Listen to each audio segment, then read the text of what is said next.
Hello guys, welcome back to my YouTube channel. It's me Ananwan.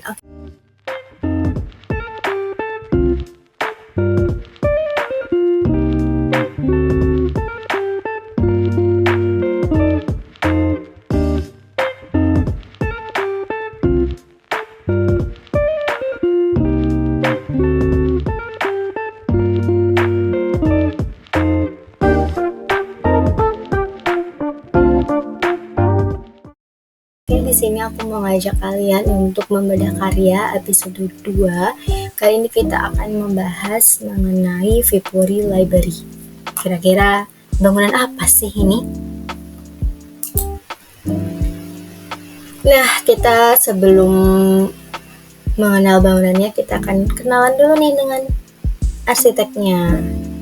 Bangunan ini dibuat oleh arsitek Alvar Aalto dengan nama lengkap Hugo Alvar Henrik Aalto, yang merupakan seorang arsitek dan desainer asal Finlandia. Karyanya meliputi arsitektur, furnitur, tekstil, dan juga barang pecah belah.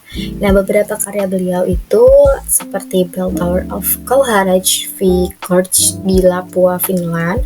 Kemudian ada Municipal Hospital di Alejärvi, Finland, dan juga Municipal Library Viipuri, Finland, yang sekarang namanya itu Vyborg, Rusia.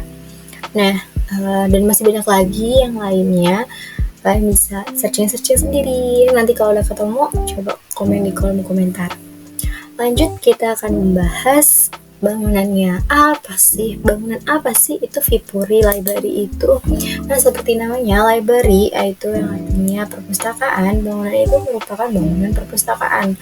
Nah, berlokasi di Vyborg, Rusia, yang dibangun pada tahun 1927, selesai pada tahun 1935, dengan luas area 2.500 meter persegi, dengan aliran teori modern functionalism. Apa itu? Nanti kita bahas.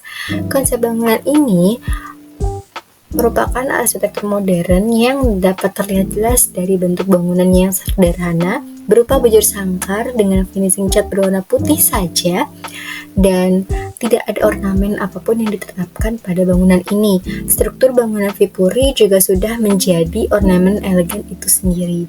Bangunan ini juga memperhatikan topografinya pada lahannya. Nah, bisa dilihat dari area sketsa ini, ya, terlihat ya topografinya yang naik turun dan kontur yang cukup terjal karena ini berada di daerah pegunungan. Nah, maka dari itu si Alvar Aalto menciptakan nuansa kesatuan konstruksi antara struktur horizontal dan juga vertikal.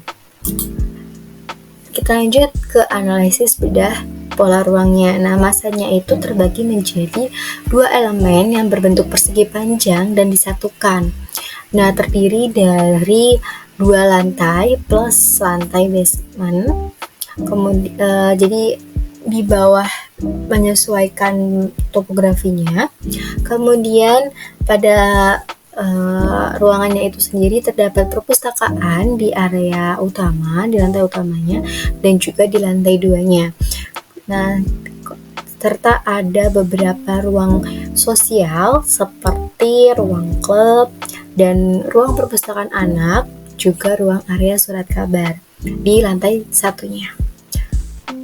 Di lantai satunya juga terdapat aula utama yang bisa digunakan untuk acara-acara dari masyarakat setempat. Berikut ini ialah fasad. Di sini ada fasad depan, fasad samping kanan, samping kiri, dan juga belakang.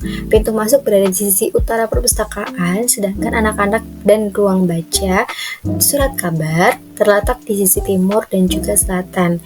Nah, jadi fungsionalisme ini terlihat banget dari fasadnya, seperti atap datar, deretan jendela panjang untuk penghawaan dan pencahayaan, penggunaan satu warna, yaitu warna putih saja yang menambah kesan sederhana pada bangunan tersebut.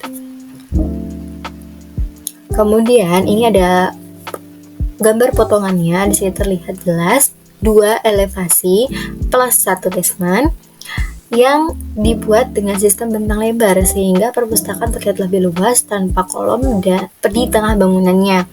Kemudian selain itu, transportasi vertikal pada bangunan ini hanya menggunakan tangga, sehingga bangunan ini juga dapat terbilang sebagai bangunan hemat energi karena tidak menggunakan lift, karena hanya 2 lantai. Nah, untuk memaksimalkan ruang baca, tempat duduk pengunjung dibuat seperti tribun dengan rak buku di sisi dinding yang lainnya. Nah, kita lanjut ke bahas detail. Di sini ada detail atap yang memperlihatkan skylight berbentuk bulat-bulat lingkaran yang memantulkan cahaya matahari dari atas langit, atas atap, kemudian diteruskan ke lantai 2-nya. Kemudian ada tangga dengan aksen kaca besar di sisi kanannya. Kemudian ada detail koridor yang hanya ornamen lengkung saja, sesederhana itu, dan dibuat ekspos, terbuat dari plesteran abu-abu dengan finishing plesteran putih. Nah, berikut kita lanjut ke analisis bagian dalamnya. Nah, di sisi kiri itu adalah ruangan auditorium atau aula yang terbuat dari kayu yang bergelombang. Untuk bagian plafonnya, yang ini tuh dibuat untuk menciptakan akustik. Jadi pembicaraan di depan bisa sampai ke belakang suaranya seperti itu, dan itu tuh ideal banget untuk digunakan dan diterapkan di ruang auditorium.